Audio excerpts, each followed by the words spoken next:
The millionaire's son fought for his life, until the poor nanny found the forbidden secret under the bed.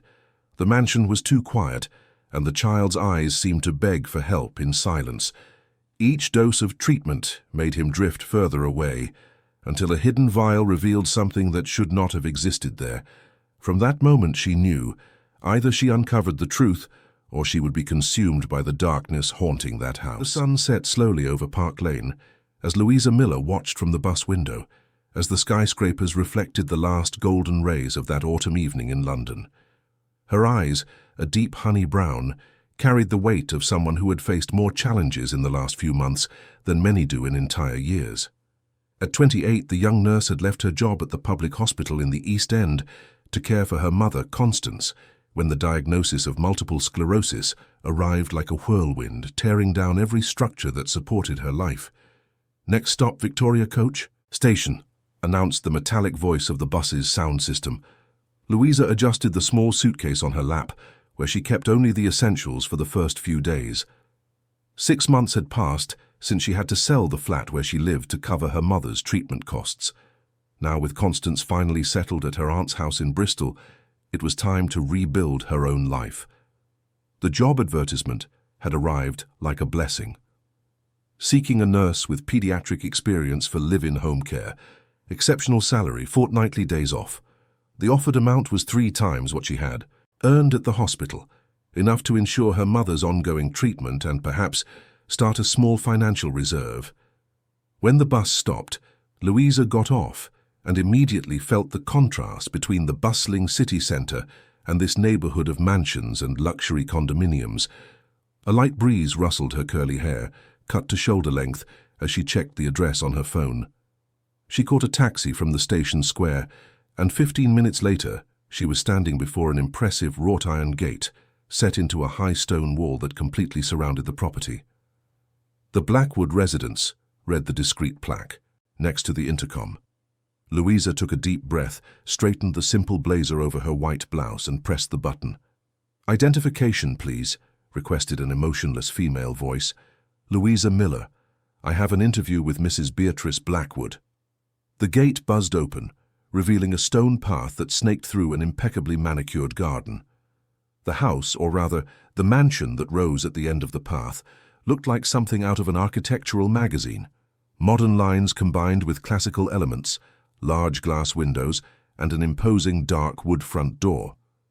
Before she could ring the bell, the door opened. A tall woman of about 45, with black hair pulled back in an elegant bun and wearing a flawless tailored suit, greeted her with a restrained smile. "Miss Miller, welcome. I am Beatrice Blackwood." The interior of the house was as impressive as the exterior.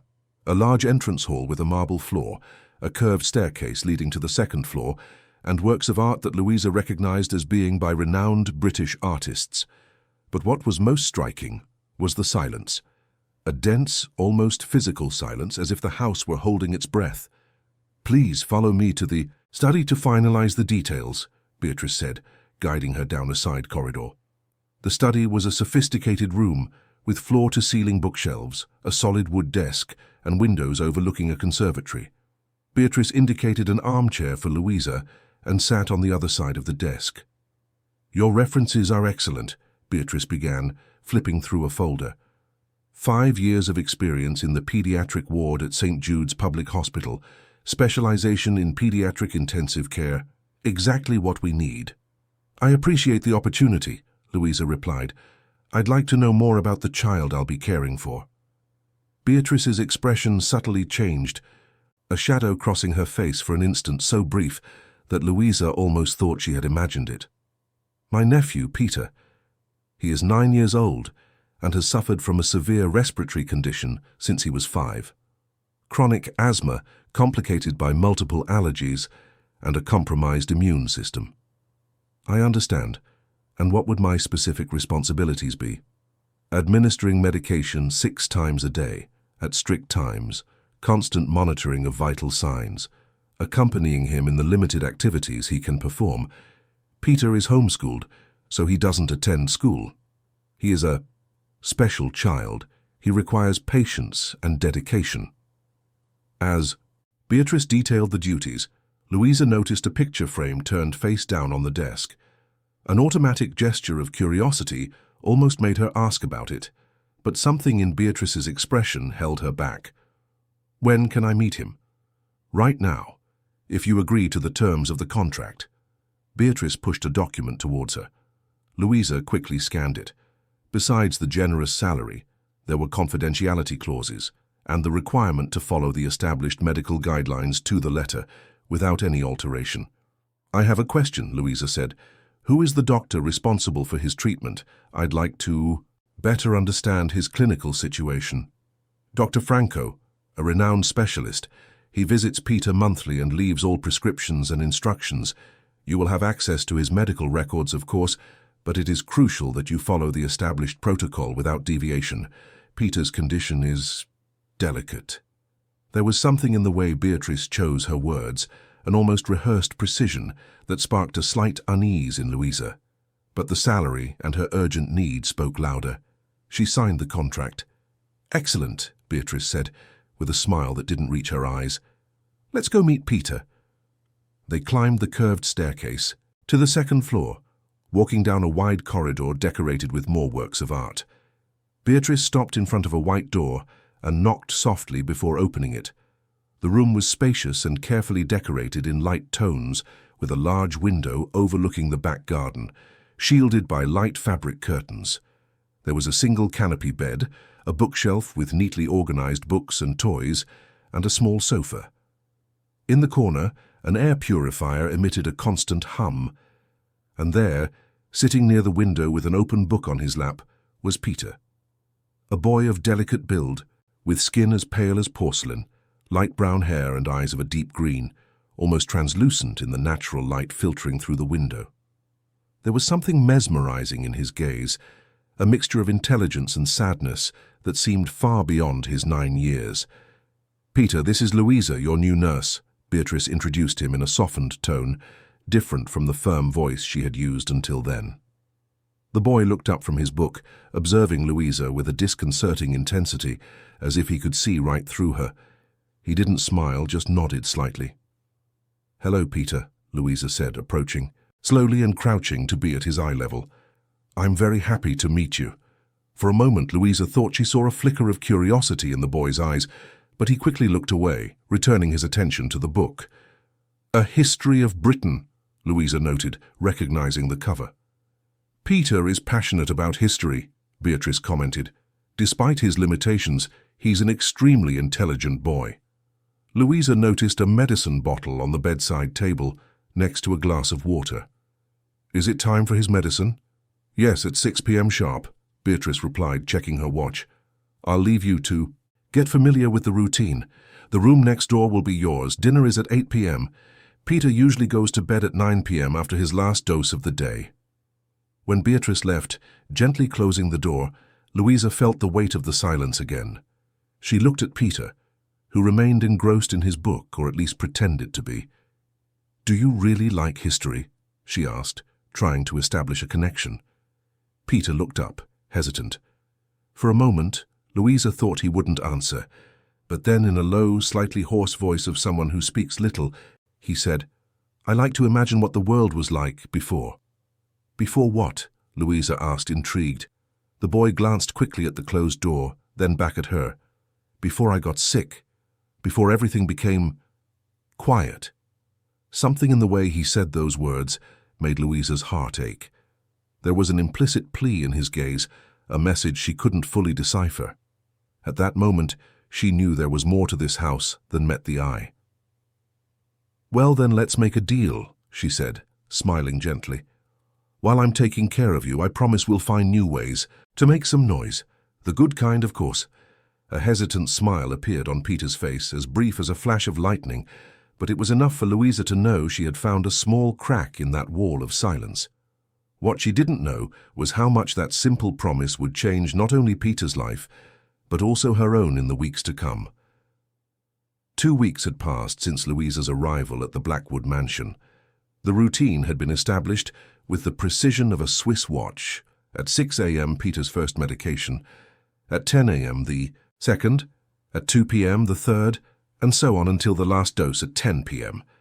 Between medications, there were lessons with private tutors, supervised readings, and short, always monitored walks in the inner garden. That Thursday morning, Louisa watched Peter through the window as he tried to concentrate on his maths lesson. The teacher, a middle-aged man named Mr. Roberts, seemed frustrated with the boy's apathy. "Peter, you're not paying attention. Yesterday you solved these same problems without any difficulty," Mr. Roberts said, pointing to the notebook. The boy just stared at the paper, his eyes half closed, as if fighting an invisible weight, pulling his eyelids down. It was always like this after the morning medication, a lethargy that seemed to consume all his energy. When the teacher left, visibly annoyed, Louisa entered the study and sat next to Peter. "Tough day?" she asked gently. "I'm tired," the boy murmured, rubbing his eyes. "I always feel like this after the yellow medicine." Louisa frowned. "The yellow medicine? Do you know the names of your medications?" Peter shook his head. "Aunt Beatrice never told me the names. I only know them by the colors of the capsules." That bothered Louisa. In her experience as a pediatric nurse, she had always found it important for children to understand the basics of their treatments in an age-appropriate way. It built trust and cooperation. "I'm going to check your pressure and temperature before lunch, okay?" While performing the routine procedures, Louisa noticed something she had been observing for days. Peter's vital signs were normal, almost perfect for a child his age. Nothing indicated any severe respiratory impairment. Sure, he occasionally had shortness of breath after minor exertion, but nothing that justified the intensive medication regimen. "Peter, do you remember when you started getting sick?" she asked casually while putting away the stethoscope. The boy seemed to reflect, his green eyes momentarily lost in some distant memory. "It was after Mum went away," he finally answered. "Aunt Beatrice said I got so sad that my body got sick." "And your mother, where did she go?" "To heaven," Peter replied matter-of-factly. "Aunt Beatrice said she traveled far away and couldn't come back. That's when I came to live here." Louisa felt a tightness in her chest. "And your father?" "He works in another country. Aunt Beatrice says he can't visit me because I'm too sick to travel, and he's too busy to come." Each of Peter's answers added a new layer of discomfort to the growing feeling that something was deeply wrong with this situation. The absence of family photos in the house, the boy's almost complete isolation, the excessive amount of medication for symptoms she could barely identify. That night, after putting Peter to bed, or rather, watching him fall into an almost immediate sleep after his nightly medication, Louisa took advantage of the moment Beatrice had left for a social engagement to examine the medicine cabinet in the boy's room more closely. The bottles were all labeled with generic names: morning supplement, anti-allergen, expectorant, immune protector, mild nightly sedative. No brand names, no package inserts, no indication of a pharmaceutical company, just labels printed in a neutral, professional font. She noted down the times and physical characteristics of each medication on her phone, disguising the list as a cake recipe. Her nursing experience gave her enough knowledge to recognize classes of drugs by their appearance, but these seemed purposefully generic. The next morning, Louisa decided to run a test.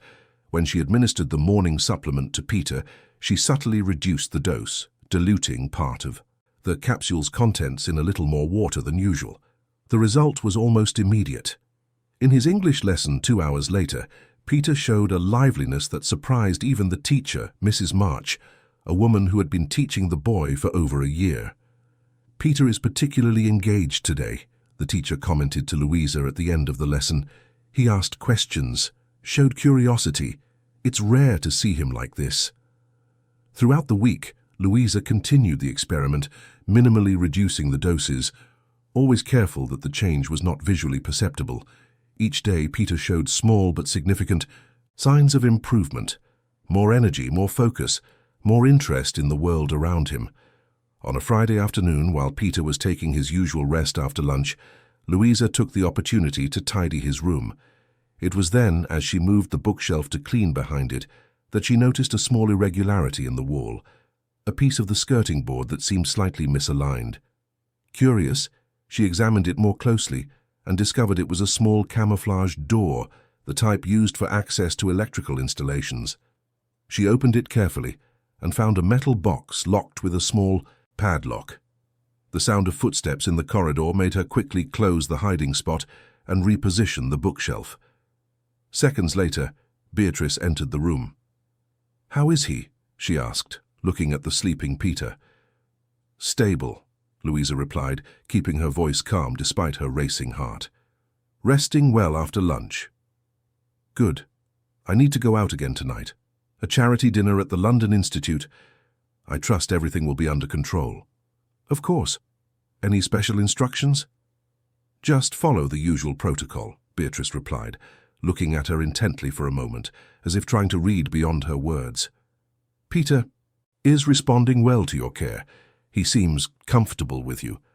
There was something in the way Beatrice said that, not exactly an accusation, but a cautious, perhaps even suspicious observation. "I try to do my job with dedication," Louisa replied. "Trust is important in pediatric care," Beatrice nodded slightly. "Undoubtedly. Just remember that Peter's well-being depends on the consistency of his treatment. Any deviation, no matter how small, could have serious consequences." When Beatrice left, Louisa felt a chill run down her spine. That had sounded almost like a veiled threat. For a moment, she wondered if she was being paranoid, if she was misinterpreting the woman's intentions. Later, with the mansion silent and Peter deeply asleep after his nightly medication, Louisa returned to the hiding place behind the bookshelf. It took her a few minutes to pick the padlock with a hairpin, a skill she had learned in her teens and never imagined would be useful again. Inside the box, she found several medicine bottles, but these had different labels, official pharmaceutical labels. She immediately recognized some names: potent neuroleptic sedatives, drugs typically used for behavioral control in severe psychiatric cases, as well as high-dosage benzodiazepines, all contraindicated for prolonged pediatric use, without specialized and continuous supervision. Most alarming, the names on the labels did not correspond at all to the respiratory and allergic conditions Peter supposedly suffered from. They were drugs for behavioral control, not for treating asthma or allergies. With trembling hands, Louisa took pictures of the labels with her phone. She put everything back exactly as she had found it and closed the hiding spot. Her heart was pounding, not just from fear of being discovered, but from the growing certainty that Peter was being deliberately sedated under the pretext of a fictitious medical treatment. That night, Louisa barely slept. Her mind was buzzing with questions and theories. Why would someone do this to a child? What could be Beatrice's motive for keeping Peter in a constant state of lethargy? She needed help, but she couldn't just take her suspicions to the authorities without concrete proof. That's when she remembered Charlie, her former classmate from nursing school, who now worked as a pharmacist at the Wellington Hospital. If anyone could discreetly analyze samples of those drugs, it would be him. The next morning, she took advantage of the cook's day off to prepare Peter's breakfast. While administering the morning medication, she secretly saved one of each type of capsule in a small pill case she always carried. She sent a message to Charlie asking to meet him on her next day off. What Louisa didn't know was that, as she put her phone away, Beatrice was watching her movements through the security camera system, discreetly installed throughout the house. And the expression on the woman's face, as she watched the nurse administer Peter's medication, was that of someone beginning to calculate her next move in a dangerous game, where only she knew the rules. Hyde Park pulsed with energy. That Sunday afternoon, families were spread across the lawns, children running, musicians playing informally under the trees. For Louisa, who had spent the last few weeks confined to the sepulchral atmosphere of the Blackwood mansion, this explosion of life and color was almost overwhelming. Sitting on a bench near the Serpentine, she checked her watch every few minutes. Charlie had promised to meet her at 3 p.m., and it was already past 3:20. Her stomach clenched with anxiety. It was her only day off, and she needed to be back at the mansion before 8 p.m. "Louisa?" She turned and saw Charlie approaching. At 30, he had the same warm smile from their university days, though he now wore glasses and had a few premature grey hairs at his temples. "Sorry for the delay," he said, sitting down beside her. "The lab was chaos today." No problem. Were you able to analyze the samples? Charlie looked around, making sure no one was close enough to overhear, and then opened his briefcase. Well, yes and no, he replied with a puzzled expression. See, I did a preliminary analysis and the results are confusing. What do you mean? The samples seem normal. They are exactly what the generic labels indicate: vitamin supplements, antihistamines, and a mild sedative for the evening. Nothing abnormal in the dosages considering the patient's age. Louisa frowned, confused. That can't be right. I've seen the effects of these drugs, Charlie. They leave the boy completely lethargic. And I found hidden bottles with labels for controlled substances, antipsychotics, high-potency benzodiazepines. I'm not doubting you, he interrupted gently. I'm just telling you what the analysis showed, but there was something strange. While I was analyzing the samples, I got a call. A man who identified himself as a representative from a lab called Pharmatech, wanting to know why I was analyzing medications outside of hospital protocol. Louisa's blood ran cold. How did they know? Exactly the question I asked myself, Charlie said, looking genuinely concerned. No one knew about these tests except us. The man was polite, but there was a veiled threat there. He mentioned something about confidentiality and intellectual property. When I hung up, I decided to repeat the analysis, but he hesitated. Charlie, what happened? Someone got into my lab during my lunch break. Nothing was taken, but I'm sure they tampered with the samples I kept. In my personal locker, the code on the vial was different. Louisa felt a shiver run down her spine. The situation was more serious than she had imagined. Do you think they swapped the samples? It's possible. Whatever is going on, Louisa, it involves powerful and organized people. Someone is closely watching this boy and his treatment. They sat in silence for a few moments, watching a group of ducks swimming peacefully in the lake. Can you still help me? Louisa finally asked. Charlie sighed. I have a friend in the central lab at St. Thomas's Hospital. I can ask him to do a discreet analysis with no official records, but I'll need new samples and we'll have to be much more careful. Thank you, Charlie. I know I'm asking a lot. What exactly do you suspect, Louisa? She hesitated, organizing her thoughts. I believe Beatrice Blackwood is deliberately keeping her nephew sedated. The boy shows none of the classic symptoms of the conditions she claims he has. And when I subtly reduce the doses, he shows clear signs of improvement. But why? What would be the motive? I don't know for sure yet. Peter mentioned he started getting sick after his mother left, and there's something about an absent father working abroad. Maybe it's time to find out more about the Blackwood family, Charlie suggested. That was exactly what Louisa did the next morning, taking advantage of the fact that Peter was with his music teacher and Beatrice had left for a meeting.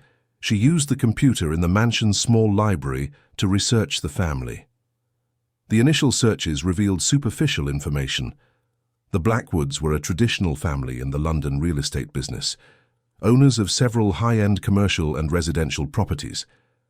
Beatrice Blackwood was the current CEO of the Blackwood Group, having taken over after the death of her older brother, Henry Blackwood, 4 years ago. Henry Blackwood. Could he be Peter's father? Louisa delved deeper and found a discreet obituary. Henry Blackwood, 42, passed away unexpectedly during a business trip to Madrid. He leaves behind his wife, Christina, and son, Peter, aged 5. Further searches revealed that Christina Blackwood, née Christina Hayes, had been a renowned architect responsible for award-winning projects throughout the UK. There was no mention of her death, only information about her career up until about 4 years ago, when the references simply stopped. The mystery deepened. If Peter's father had died, why did Beatrice tell the boy he was working abroad, and what had really happened to his mother? A new search brought a significant discovery. A small note on a specialized legal website mentioned a custody dispute over minor PB between Beatrice Blackwood and Edward Hayes, following the misfortune of Christina H. Blackwood. The case had been decided in Beatrice's favor, citing the minor's special health conditions as a determining factor. Edward Hayes, likely Peter's maternal grandfather, trying to get custody of his grandson. Louisa noted the name and carefully cleared the computer's browsing history.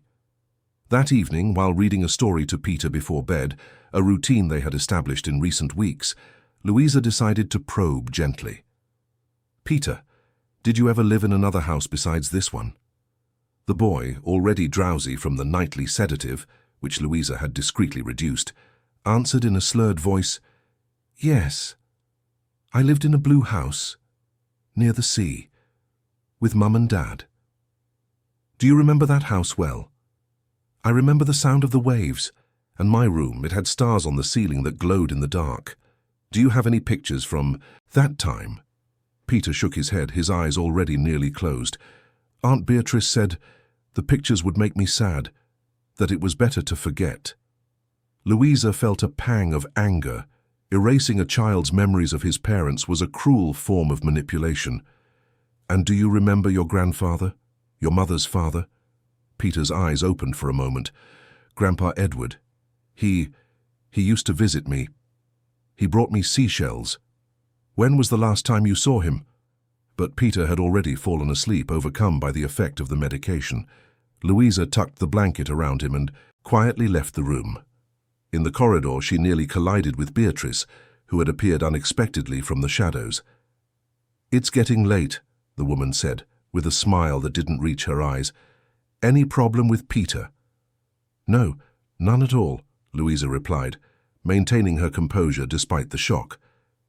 "He fell asleep peacefully." "Excellent. By the way, I've noticed you've taken quite an interest in Peter's medical history." The casual tone didn't fool Louisa. There was an implicit accusation there. "Just trying to better understand his condition to provide the best possible care," she replied, holding Beatrice's gaze. "Understandable. However, I recall the contract specifies following the established protocol without innovations. Of course, just doing my job." Beatrice took a step forward, subtly invading Louisa's personal space. "You know, the previous nurse was also quite curious. Unfortunately, she had to leave us abruptly. Family problems, you understand." The veiled threat hung in the air between them. Louisa kept her expression neutral despite her racing heart. "I understand perfectly," she replied. "If you'll excuse me, I need to prepare the medications for tomorrow morning." In the following days, Louisa noticed subtle changes in the house's routine. The security system seemed to have been upgraded. New cameras at strategic angles, motion sensors in the corridors that hadn't been active before. Beatrice began to make casual visits to Peter's room during medication times, watching intently as Louisa administered the doses. And then, on a rainy Tuesday, Louisa received a message from Charlie. "Preliminary result confirmed. Content does not match labels. Highly dangerous for continuous pediatric use. Call me urgently." Before she could reply, she noticed unusual movement downstairs. Raised voices, hurried footsteps. Cautiously, she approached the staircase and saw Beatrice arguing intensely with a man of about 60, with grey hair and an upright posture. "You have no right to show up like this, Edward," Beatrice was saying, her usually controlled tone now laced with anger. "I have every right to see my grandson," the man replied. "It's been almost a year, Beatrice. The medical reports you send are vague, always with excuses to postpone our visits. I'm tired of being manipulated." Edward Hayes, Peter's maternal grandfather. Louisa retreated silently, her mind racing. This could be the opportunity she needed to find out more about the situation. "The court's decision was clear," Beatrice continued. "I have custody. Peter is under special treatment and cannot be disturbed." "Then why can't I see him? What are you hiding, Beatrice?" "I'm not hiding anything. I'm protecting my nephew, as I promised Henry." "Christina would never have agreed to this. If my daughter knew what you were doing—" "Your daughter isn't here to have an opinion, is she?" The silence that followed was heavy, laden with palpable hostility. Finally, Edward spoke, his voice lower but firm. "I will be back with a court order and an independent doctor." "This isn't over. Do as you wish. Now get out of my house." Louisa heard the front door slam shut, and Beatrice's footsteps receding quickly towards the study. Silently, she returned to Peter's room, where the boy still slept his medication-induced slumber. Looking at the pale, fragile child in the bed, Louisa made her decision. She could no longer wait for additional proof or outside help. She had to act now before it was too late for both Peter and herself. With precise, quiet movements, she began to pack a small backpack with essential items for the boy. The plan was simple and risky. She would use her next day off in 2 days to take Peter to Charlie at a hospital. There she could properly document the boy's condition and the medications he had been receiving. What Louisa didn't know was that Beatrice, at that very moment, was also making decisions. In her study, she was typing furiously on her laptop, making arrangements for immediate changes to Peter's treatment and to the situation of the nurse who had started asking too many questions. The rain fell relentlessly on London that Wednesday night, creating a liquid curtain that distorted the city lights seen through the windows of the Blackwood mansion. Louisa watched the occasional flashes of lightning as she prepared the final details of her plan. Tomorrow was her day off, perhaps the only chance she would have to get Peter out of this situation. In the pocket of her uniform, her phone vibrated discreetly. It was a message from Charlie. Final analysis complete. Situation more serious than we thought. Drugs contain progressive doses of substances that can cause cumulative neurological damage. I've managed to contact a specialist at St. Thomas's who is willing to see you both tomorrow, off the record initially. Louisa felt a chill run down her spine. The situation was even worse than she had imagined.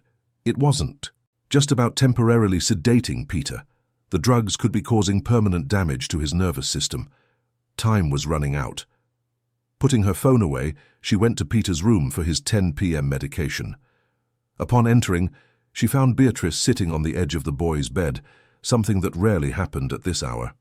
"Ah, Louisa," Beatrice said with a smile that didn't reach her eyes. "I was just telling Peter about the change in his routine." "A change?" Louisa asked, trying to keep her tone neutral despite the alarm bells ringing in her mind. "Yes. Dr. Franco paid a surprise visit this afternoon while you were resting. He has completely recalibrated Peter's treatment." Beatrice stood up and pointed to a tray on the bedside table, where several new medicine bottles were arranged.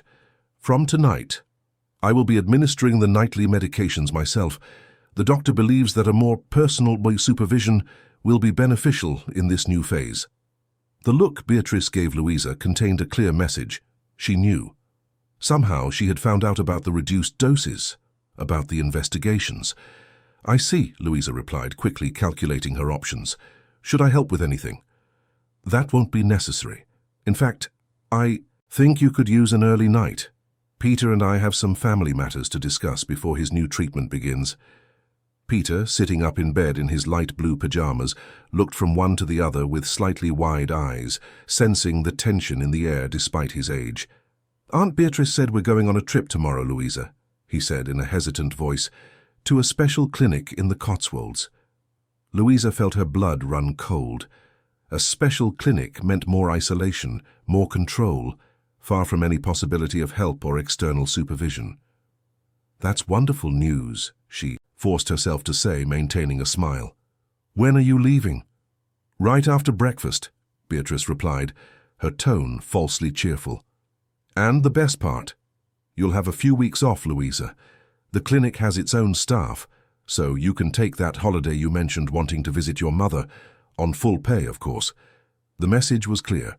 Louisa was to be permanently removed from Peter's life, and the speed at which everything was happening indicated that Beatrice not only suspected, but was certain that Louisa posed a threat to her plans. "That's very generous of you," Louisa replied. "I'm glad Peter will have specialized care. Yes, it will be perfect for him. Now, if you'll excuse us." With no other choice, Louisa left the room, closing the door behind her. In the corridor, she leaned against the wall, her heart pounding. Her plan had just fallen apart. If she waited until morning, it would be too late. Peter would be on his way to the Cotswolds, likely even more medicated, even more isolated. She had to act tonight. In her room, Louisa quickly sent messages to Charlie explaining the situation and asking him to contact Peter's grandfather, Edward Hayes, whose number she had managed to find through online searches. Meanwhile, she gathered her personal documents and the evidence she had collected on the medications. Around midnight, When the house finally fell silent, Louisa quietly left her room. The corridors were dark, lit only by the occasional bluish glow of lightning through the windows.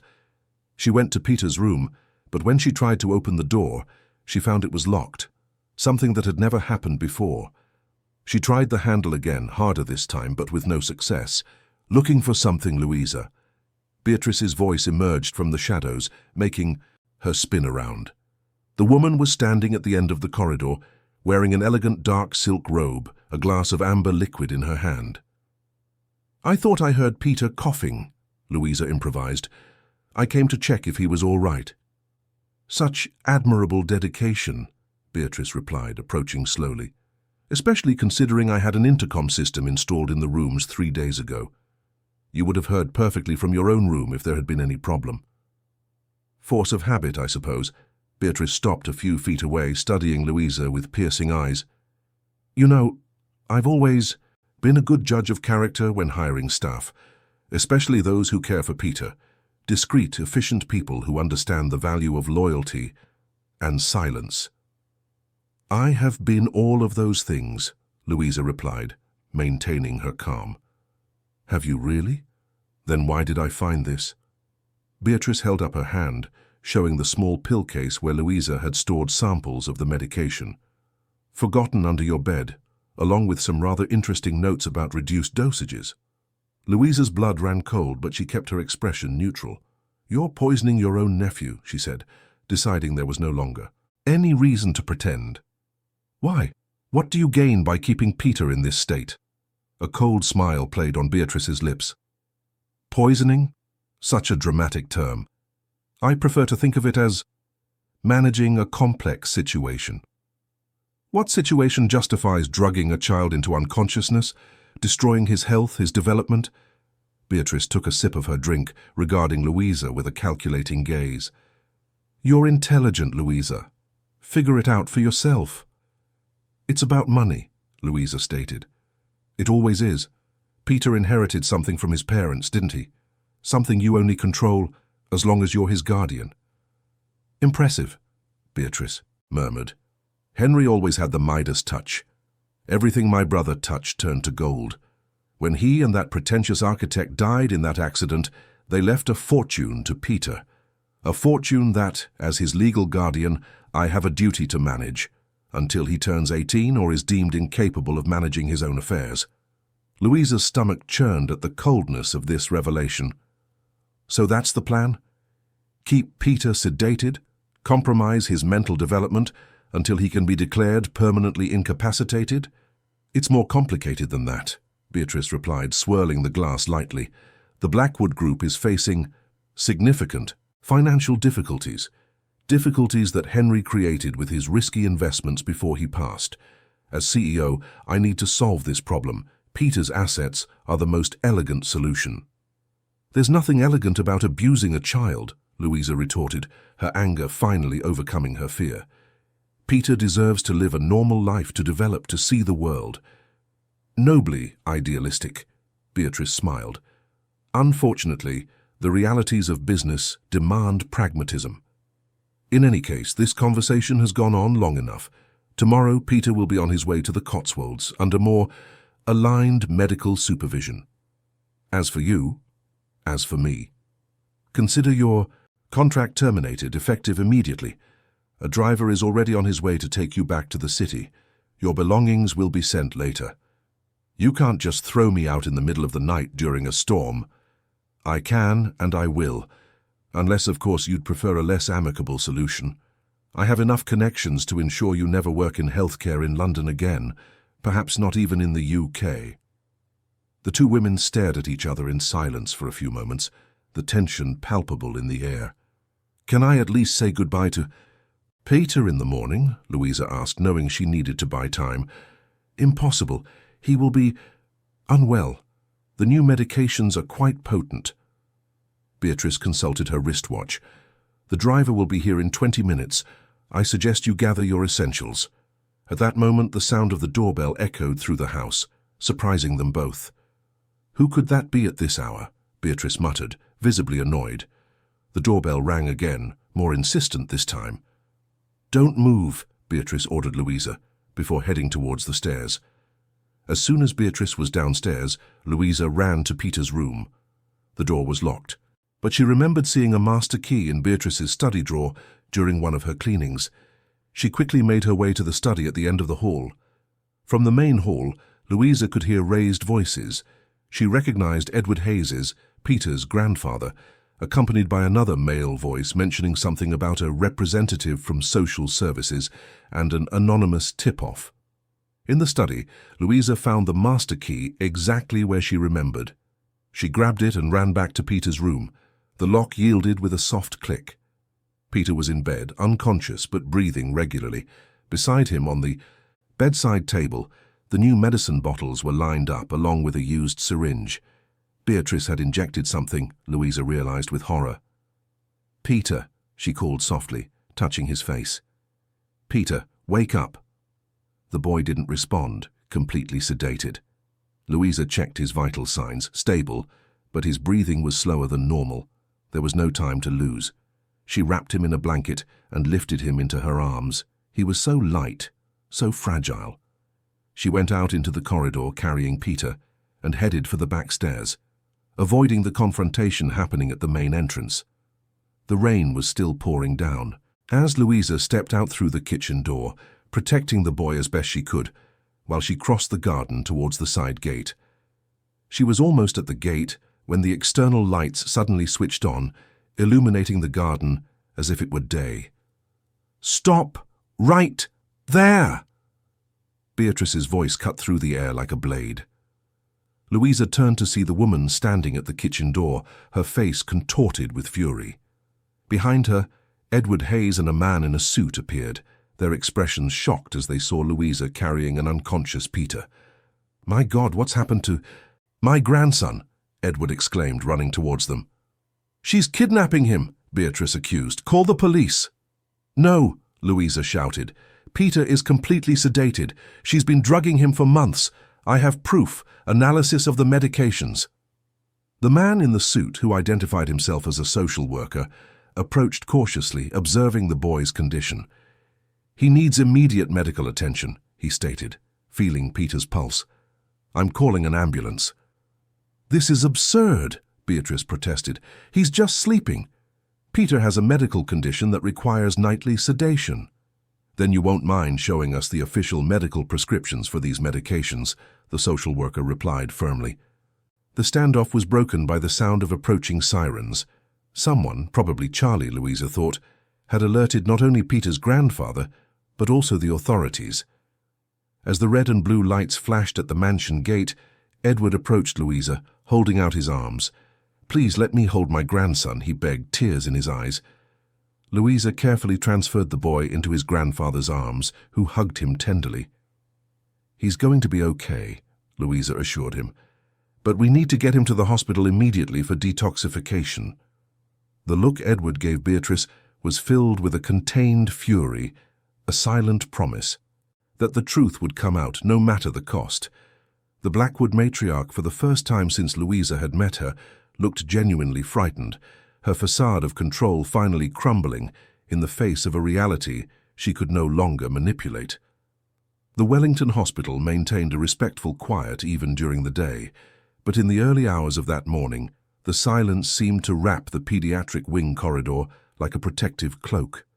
Sitting in an armchair beside the bed where Peter slept, Louisa watched the steady rise and fall of his chest, connected to monitors that emitted soft, constant beeps. 48 hours had passed since the confrontation at the Blackwood mansion. Peter had been immediately admitted for a supervised detoxification process. The initial tests confirmed what Charlie had already discovered: a dangerous mix of sedatives and antipsychotics, in progressively larger doses over the months, had been administered to the boy under the pretext of treating a non-existent respiratory condition. Edward Hayes had not left his grandson's side since his admission, only stepping away when doctors needed to perform procedures. Now the old man had finally succumbed to exhaustion and was sleeping in another armchair in the corner of the room. The door opened softly and Charlie entered, holding 2 cups of coffee. "Thought you might need this," he said, handing one to Louisa. "Thank you," she murmured, gratefully accepting the coffee. "Any news?" Charlie sat in the vacant chair beside her. The police found all the documentation in Beatrice's study: forged prescriptions, falsified medical reports, correspondence with a doctor who was actually an unlicensed pharmacist, compounding the drugs to her specifications. It was an elaborate scheme. And Beatrice? Detained for questioning. The initial charges are aggravated child endangerment, forgery of medical documents, and administering harmful substances to a minor. The judge denied bail considering the flight risk and the severity of the accusations. Louisa shook her head, still processing the scale of the situation. "I can't understand how someone could do that to a child. For money." "It wasn't just for money," said a hoarse voice. They both turned to see Edward Hayes awake, rubbing his tired eyes. "Sorry, we didn't mean to wake you," Louisa said. "You didn't," he replied, getting up with some difficulty and approaching Peter's bed. "I haven't slept much since I lost my daughter. You mentioned it wasn't just for the money," Charlie prompted. Edward nodded slowly, his eyes fixed on his sleeping grandson. "Beatrice always had a complicated relationship with my daughter Christina. They were sisters-in-law, but they represented different worlds. Christina was an artist, an idealist, a humanist. Beatrice was calculating, materialistic, obsessed with status. When Henry and Christina met, Beatrice did everything she could to prevent the relationship." He paused, as if reorganizing painful memories. Their marriage was happy, despite Beatrice's attempts to interfere. And when Peter was born, it was clear to anyone that Henry adored his son and intended to prepare him to take over the family business. One day, that meant Beatrice, who had always dreamed of controlling the Blackwood Group, would eventually be replaced. "And then the accident happened," Louisa deduced. Edward nodded, gently stroking Peter's hair. "A car accident on the roads in Madrid. Henry was driving. Christina, my daughter, didn't survive her injuries. Henry was in a coma for 2 weeks before he—" His voice broke, and he needed a moment to compose himself. Beatrice assumed guardianship of Peter almost immediately. As his paternal aunt and already involved in the family business, the judge considered it the most stable solution for the boy. I tried to contest it, but she presented medical reports claiming Peter had developed severe trauma after losing his parents, manifesting as a psychosomatic respiratory condition that required specialized care. "And when did you start to suspect?" Charlie asked. "Almost immediately. I knew my grandson. He was always healthy, active, bright, but every time I managed to visit him, visits that became progressively rarer and more controlled, he seemed more lethargic, more distant. Beatrice always attributed it to the progression of the illness and the medications needed to control it." Edward sat on the edge of the bed, holding Peter's small hand in his.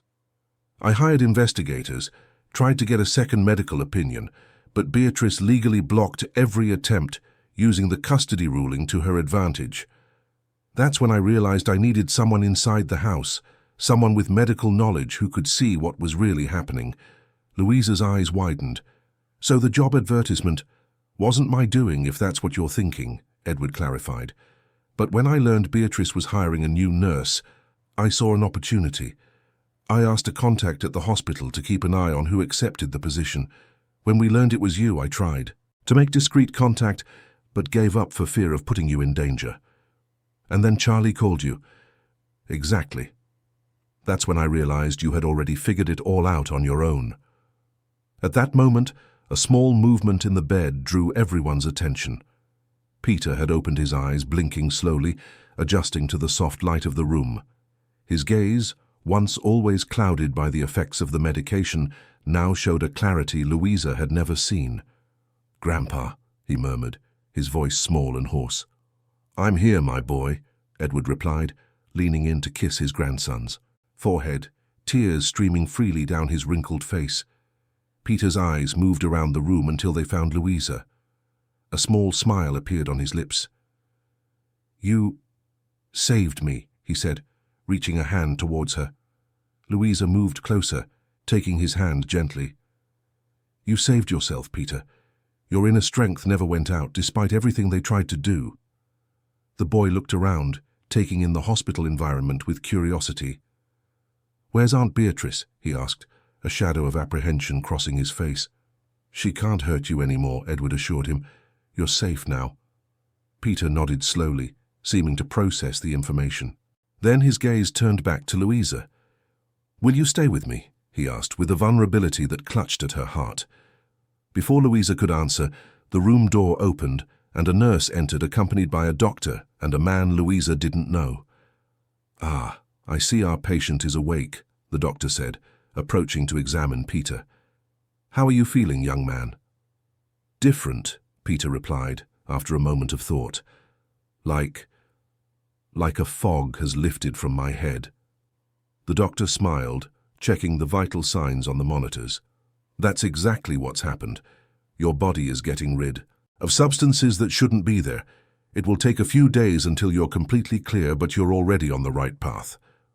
While the doctor continued the examination, Edward stood up to speak with the unknown man who had entered with them. Louisa watched the conversation from a distance, noting the seriousness of their expressions. After a few minutes, Edward returned to the bedside as the doctor concluded his assessment. "Everything seems to be progressing well," the doctor announced. "Vital signs are stable and neurological response is improving rapidly. Peter is a fighter."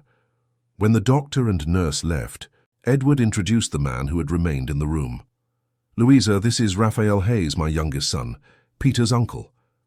Raphael was a man of about 40, with the same kind eyes as Edward and an athletic build that contrasted with his father's frailty. He approached and extended a hand to Louisa. "I have no words to thank you for what you did for my nephew," he said, his deep voice filled with emotion. "Dad told me everything." "Anyone would have done the same," Louisa replied, feeling her cheeks flush. "No, they wouldn't have," Raphael disagreed. "Most would have ignored the signs or convinced themselves it wasn't their problem. You risked your job, your professional reputation, and potentially much more to save a boy you barely knew." Peter, who had been watching the interaction with interest, interrupted. "Uncle Raphael, you're back from Canada?" Raphael smiled, moving to hug his nephew carefully. "As soon as your grandfather called and told me what was happening, I caught the first flight. I arrived a few hours ago." "Will you take me kayaking again?" Peter asked, a spark of a happy memory lighting up his eyes. "As soon as you're strong enough, I promise," Raphael replied. "But first we need to make sure you get completely well." Edward cleared his throat, drawing everyone's attention. "Peter, Raphael and I have spoken with the judge responsible for your case. As your maternal grandfather and your uncle, we are your closest family now. The judge has agreed to grant me temporary guardianship, with Raphael as co-guardian. This means you'll be coming to live with us when you leave the hospital." Peter's eyes widened. "I'm going to live at the beach house," Edward smiled. "Exactly. In that blue house you liked so much, overlooking the sea in Cornwall." The joy on the boy's face was infectious, but it soon gave way to a worried expression. He looked at Louisa. "But what about Louisa?" A brief silence hung in the room. It was Raphael who spoke. "Actually, Peter, we would very much like for Louisa to continue taking care of you, at least during your recovery. Of course, if she'll accept." All eyes turned to Louisa, who felt momentarily overwhelmed with emotion. The connection she had developed with Peter over the past few weeks was deep and genuine. The idea of continuing to support his recovery, of watching him flourish away from Beatrice's nefarious influence, was incredibly appealing. But there was another factor. "My mother," she said. "She's being treated for multiple sclerosis in Bristol. That's why I took the job with Beatrice in the first place, for the salary that would allow me to afford her treatment." "I perfectly understand your concern," Edward said, "and I have a proposal. Cornwall isn't that far from Bristol. We can arrange for your mother to receive treatment at the Royal Cornwall Hospital, which has an excellent neurology centre. She could stay with us, or if she prefers, in a nearby flat. All costs would be covered, of course." "That's extremely generous," Louisa replied, genuinely surprised. "No, my dear," Edward said, with a tired but sincere smile. "What you did for my grandson was generous. This is just gratitude." Peter, who had been watching the conversation intently, reached out his hand to Louisa again. "Please say yes," he pleaded, his green eyes begging. "I promise I won't be any trouble." Louisa couldn't help an emotional smile. "You were never any trouble, Peter." The decision formed in her heart before she could even fully rationalize it. It was the right choice. She knew it, in the deepest part of her being. "I would love to continue taking care of you," she finally said. The smile that lit up Peter's face was like the sunrise after a long, stormy night, bright, promising, full of possibilities. In that moment, Louisa knew that, regardless of the challenges they might still face, they had all turned an important page. The darkness had been left behind, and what awaited them was a new chapter filled with light. 3 years had passed since that stormy night that had forever changed the destiny of everyone involved. The late afternoon sun poured in, golden hues over the veranda of the blue house by the sea in Cornwall, where Louisa watched Peter, now 12, running on the sand with his dog, a chocolate Labrador named Thor. The boy's transformation was almost miraculous. Of the pale, frail, and apathetic child she had met in the Blackwood mansion, only a memory remained. Peter was now a vibrant pre-teen, his cheeks flushed from the sun and constant exercise, his green eyes bright with curiosity and intelligence. His physical recovery had been relatively quick, once he was free of the drugs that had been slowly poisoning him.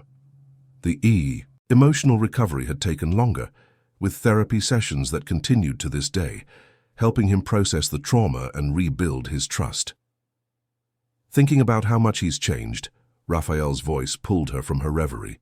He approached, offering her a glass of chilled passion fruit juice, her favorite drink on warm days. "It's incredible," she replied, accepting the juice. "Sometimes it's hard to believe he's the same boy." Raphael smiled, leaning on the veranda's balustrade beside her, watching his nephew who was now trying to teach Thor to fetch a ball. Doctors, therapists, teachers, they all say the same thing. They've never seen such a complete recovery in a case like his. "Peter has always had an extraordinary inner strength," Louisa said. "Even in the worst moments, when he was most sedated, there was a spark in him that refused to be extinguished." They stood in silence for a few minutes, contemplating the idyllic scene before them.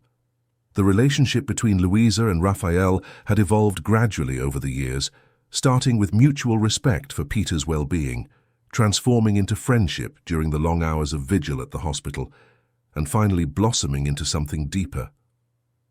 "I heard from London today," Raphael said, his tone more serious. "The case against Beatrice has finally been concluded." Louisa nodded. The legal case against Beatrice Blackwood had been complex and lengthy. The woman had hired the best lawyers, using all her knowledge of the system and her connections to prolong the process and minimize the consequences. And the verdict?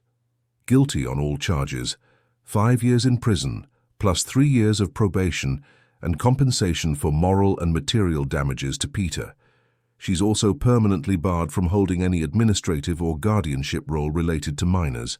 "It seems insufficient, considering what she did," Louisa commented. Raphael sighed. "I agree, but the real punishment for Beatrice goes beyond the legal sentence.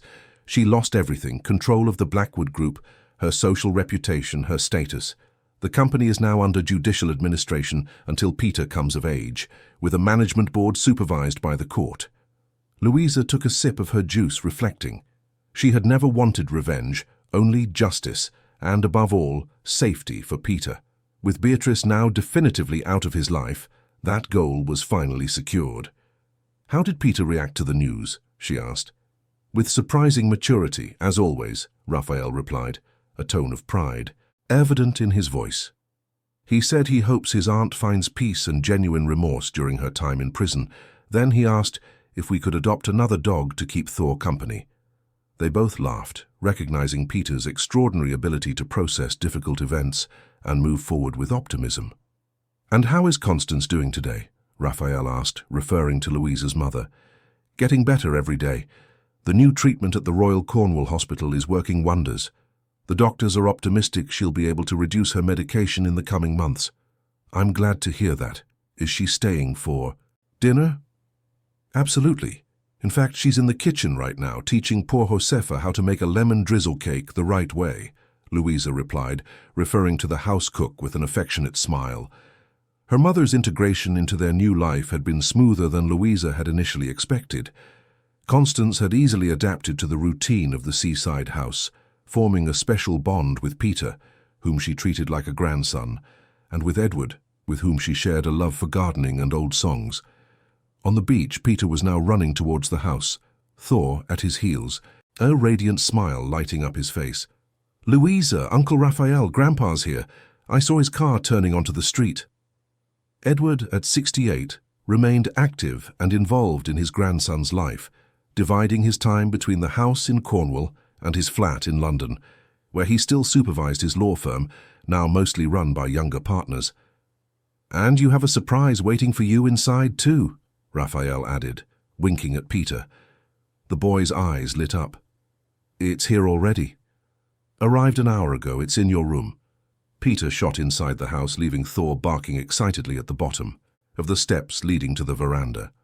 "He's going to be ecstatic," Louisa commented, imagining the boy's reaction to the new telescope they had ordered for his upcoming 13th birthday. "He deserves every second of happiness," Raphael replied, his gaze following his nephew with affection. Then he turned to Louisa, his expression suddenly more serious. "Actually, there's something I need to ask you." Louisa felt a slight knot in her stomach. "Is something wrong?" "Nothing's wrong," Raphael assured her quickly. "Quite the opposite." He took a deep breath as if gathering courage. "These 3 years have been transformative. For Peter, obviously, but for me too. Meeting you has changed my life in ways I never imagined possible." Louisa felt her heart speed up as Raphael took her hands in his. "We started as allies in a difficult situation, united by Peter's well-being. But what has grown between us since then is something I treasure deeply. You brought light, strength and love not only to Peter but to all of us." He paused, his gaze intensely fixed on hers. "What I want to ask is, Louisa Miller, would you do me the honor of marrying me, of making official what we already are in practice, a family?" Although a part of Louisa had anticipated this moment might come, the emotion that flooded her was overwhelming. Tears welled in her eyes as an irrepressible smile spread across her face. "Yes," she answered, her voice choked with emotion. "Yes, Raphael. Nothing would make me happier." He wrapped her in a hug, sealing the promise with a gentle kiss. When they separated, they were surprised by enthusiastic applause. At the veranda door stood Peter, Edward and Constance, all watching the scene with emotional smiles. "Finally!" exclaimed Peter, running to hug them both. "I thought you'd never work up the courage, Uncle Raphael." "You knew?" Louisa asked, surprised. "Of course I knew," the boy replied, with an expression that suggested it was obvious. "Uncle Raphael asked my permission last week. He said that since you take care of me, it was only fair that I approved." Louisa looked at Raphael, moved by this thoughtful gesture. "And what did you say?" she asked Peter. "That it was about time you two stopped pretending you weren't in love," he answered with the direct frankness characteristic of pre-teens, "and that you make a great team, like Batman and Robin, but without the weird capes." Everyone laughed, and the moment turned into a spontaneous celebration, with Edward opening a bottle of champagne that, he confessed, he had been keeping chilled for days, just waiting for the right moment. Night fell gently over Cornwall, bringing with it a refreshing sea breeze. Seated at the large table on the veranda, lit by colourful lanterns hanging from the wooden beams, the small improvised family savoured a dinner lovingly prepared by Josefa and Constance. Peter, excited by both the new telescope and the wedding announcement, could hardly sit still, alternating between enthusiastic descriptions of the constellations he planned to observe and questions about the wedding ceremony. "Can we have it right here on the beach?" he asked between bites of grilled fish. "And can Thor be the page boy, carrying the rings?" "That's a lovely idea," Louisa replied, exchanging a knowing look with Raphael. "We'll have to do a lot of training with him, but I think it's possible." "And when are you going to have a baby?" Peter asked suddenly, causing Louisa to nearly choke on her wine. "Peter," Edward chided, though his tone held more amusement than censure. "Some questions are premature." "What? I'm just asking," the boy defended himself. "It would be cool to have a cousin, or a girl cousin, whatever." Raphael laughed, saving Louisa from having to answer. "One thing at a time, champ. First the wedding, then we'll think about the rest."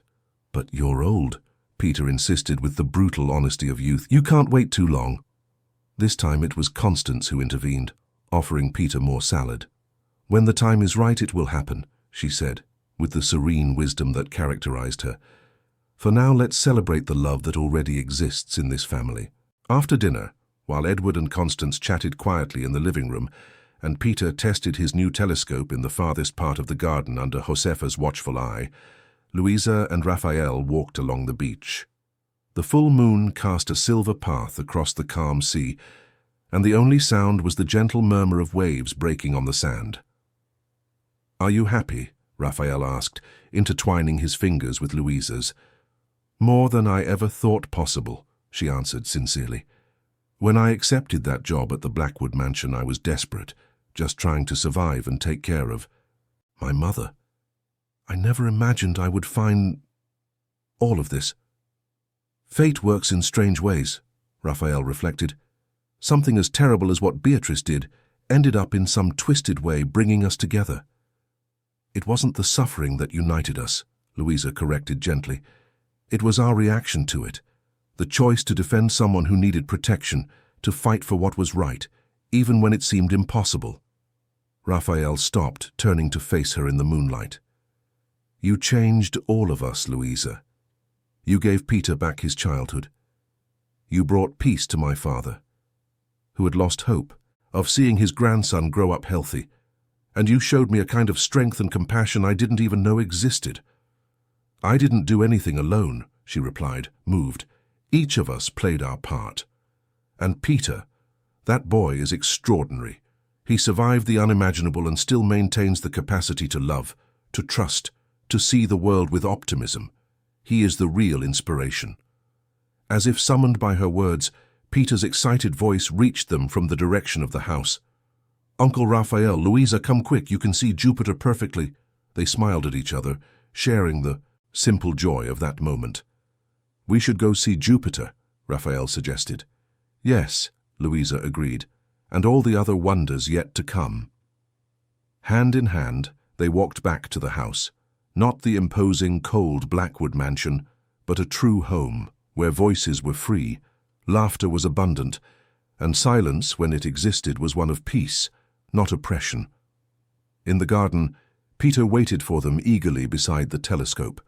His eyes, once clouded by drugs that stole his vitality, now sparkled with the reflection of the stars and the promise of a bright future.